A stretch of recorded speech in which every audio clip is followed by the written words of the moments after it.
What is up, Vikings? I hope you had an incredibly good day.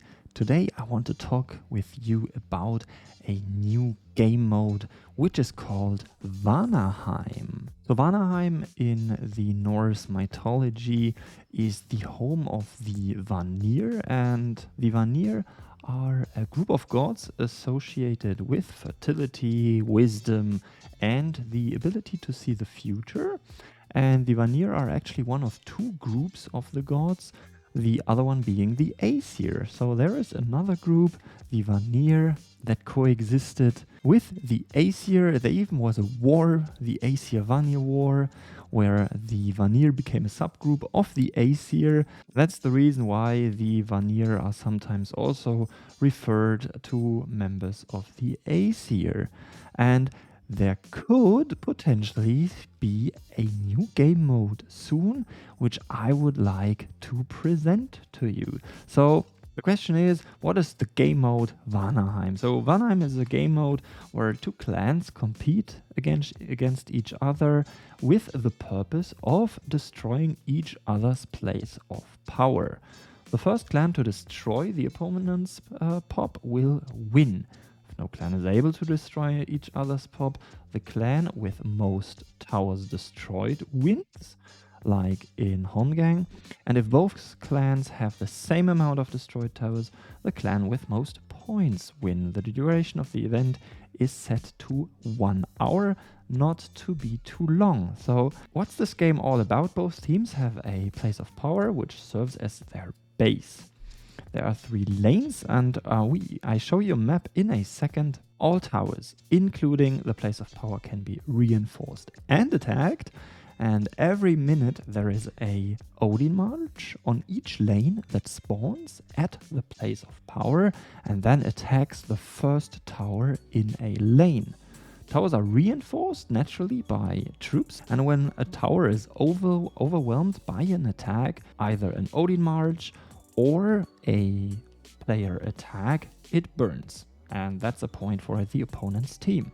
When a player reinforces a tower and an enemy troop hits, the player will receive Vana Tokens. Vana Tokens can be used to upgrade Odin Marches, and players can also decide to kill invaders and ghosts to receive Vana Tokens. That is the brief description of this event, and now let's jump into the details. This is how the Vanaheim map could look like. You can see on the bottom left there is the place of power of clan number 1, and on the top right there is the place of power of clan number 2. You can see the 3 lanes, one going to the top, one going to the middle, and one going to the right. And as said, on each lane you have 2 towers here represented with the Hongang towers. One of them being shielded because only the first one in the lane is unshielded and can therefore be attacked.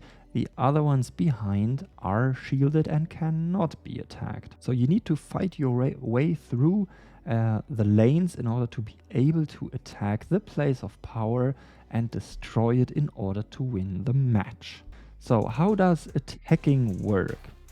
Every minute there will be an Odin March spawning at the base, and it will attack the first tower in the lane. You can see on the top, for example, no towers have been destroyed yet, so it's attacking the first tower. In the middle lane, the first tower is already burning. The tower behind therefore unshields and will be attacked by the March. On the bottom, that's the third example, when the 2 towers in the lane burn, the place of power unshields and can be attacked. So in theory, you could only need to destroy the towers in one lane in order to attack the place of power. But if an enemy recognizes that you are pushing one lane, they might be reinforcing these towers and plan a counterattack on another lane. So it can get pretty strategically in this game mode actually. There are 3 more buildings on this map. There's the Vanir Shop, the Vanir Citadel, and the Vanir Oracle. And let's jump into what you can do with these different buildings. So let's start with the Vanir Citadel. In the Vana Citadel, the clan has the possibility to increase the level of the Odin marches that hit the enemy towers. Increasing the level will make the marches stronger and also increase the amount of Vana tokens received when a march is spawned.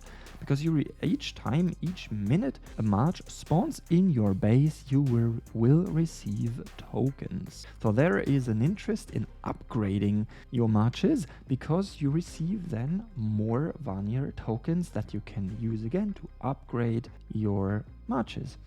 So you can upgrade them from standard to white to green, blue, purple and gold. And on the right side you can see that you need in the end quite a lot of tokens in order to upgrade it to gold, which will be extremely hard to defend on a lane because there will be 3 Odin marches hitting the towers at the same time, so this can be a real struggle and it should definitely be a challenge. Then in the Oracle, the clan has the possibility to improve key attributes of the Odin marches, such as offense, defense and health. Doing one upgrade, so if you decide to upgrade your health for your Grey March, for example, it increases this attribute by 100%. Yes, you can see the upgrade costs are a lot lower, which should motivate the clan to do this one first before upgrading to the next level, but that is in the end up to your strategical preferences.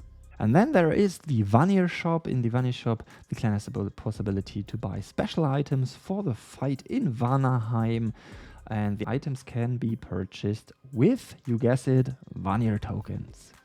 So there is, for example, the Scroll of the Mighty, which increases the Odin March offense by 500% for 5 minutes. So if you time it right, you can upgrade 5 marches plus 500%. Then there is the Scroll of Speed, which reduces the Odin March spawn time by 100% for 5 minutes. So it makes the Odin March spawn a lot faster.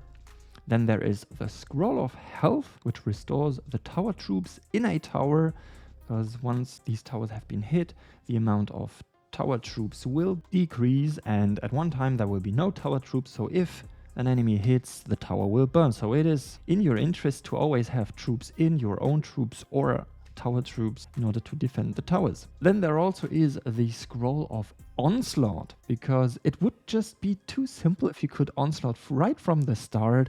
So you need to buy a scroll in order to onslaught a tower, and in order to be able to buy a scroll you need Vana tokens. So you first need to gather some tokens before you are able to set an onslaught on a tower, which should make the game a bit more versatile.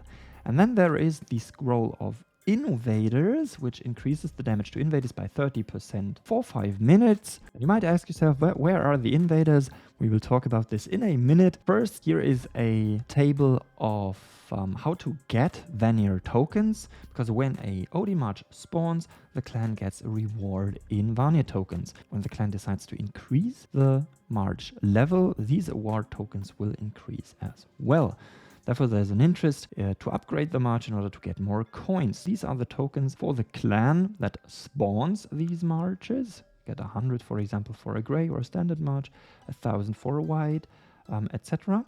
And then there is, of course, an interest in killing these marches, but you get less for it. You get half of what you get for spawning them. Otherwise, it wouldn't be interesting for a clan to upgrade these marches if the enemy gets more coins, so they only get half of it. So you have both. You want to upgrade your own march to get more coins, to make them stronger, to put more pressure on the enemy, and you will also want to defend these, not only to defend the towers, but to get tokens again, to upgrade your own march in the end. And I said there are also invaders on the map.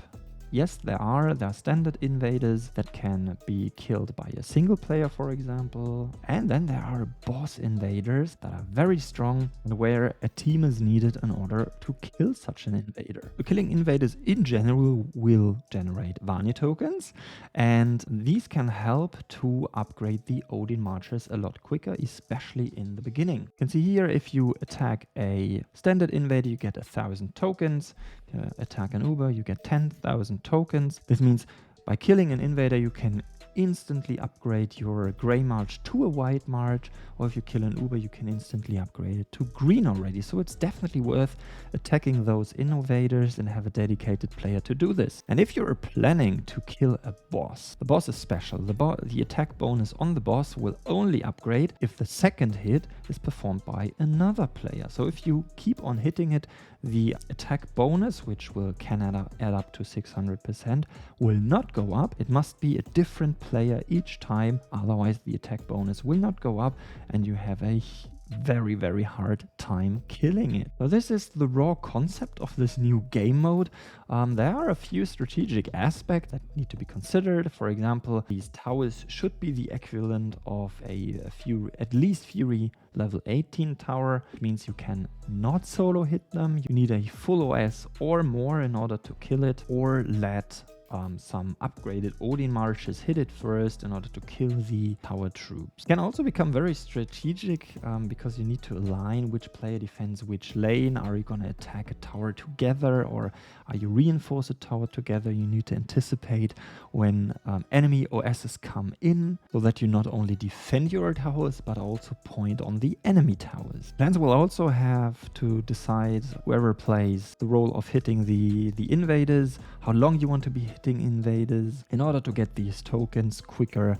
Late game probably not that interesting anymore, but definitely worth in the beginning to get Vana tokens quicker, to do the upgrades quicker, which benefits in the long run, because each time an Odin march spawns, you get more Vana tokens back again. And it will certainly also be very interesting, as these Odin marches hit at the same time, how the clan is going to decide how to defend these towers. So a lot of strategic aspects in this new game mode, and that's the reason why I think this could be a really nice addition to Vikings War of Clan. And you're probably asking yourself, R4, is this just something in your head? Is this coming? What is this?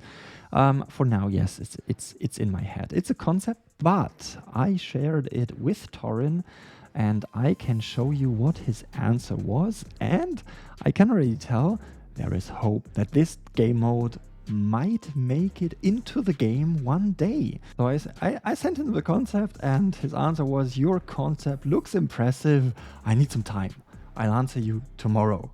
And he wrote me back the next day, and he told me, I showed the developers your first idea. Everyone is excited and impressed by what a great job you've done. It is very cool. Maybe in the future we'll even get around to implementing this idea. But that's not certain. I think this answer is amazing because, first of all, he went to the developers and getting their first impression, and they liked it. And he is also stating the possibility that this could one day be implemented. So this is something I'm really looking forward, but that is for now all I can tell you. That is my idea about a new game mode. Torin likes it, the developer likes it, but it's certainly going to take a lot of time to make this thing working.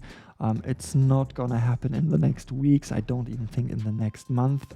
Honestly, probably not this year, but maybe next year. But it also means they are very open-minded regarding new ideas, new game modes, to make the game as interesting as possible. And that is something I really appreciate. Let me know what you think about this new game mode, Vanaheim. Do you like it? Would you play it? How would you play it? Would you be defending one tower, or just go straight for attacking the enemy towers? Let me know. Let me know in the comment section below. I'm very happy to have this discussion with you guys. Right, that's it. That's the idea I wanted to share with you, and also share the hope I have that this could be implemented one day, which would be absolutely fantastic.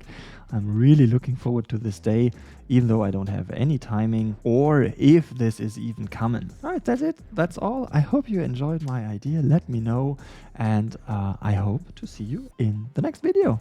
Cheers, guys.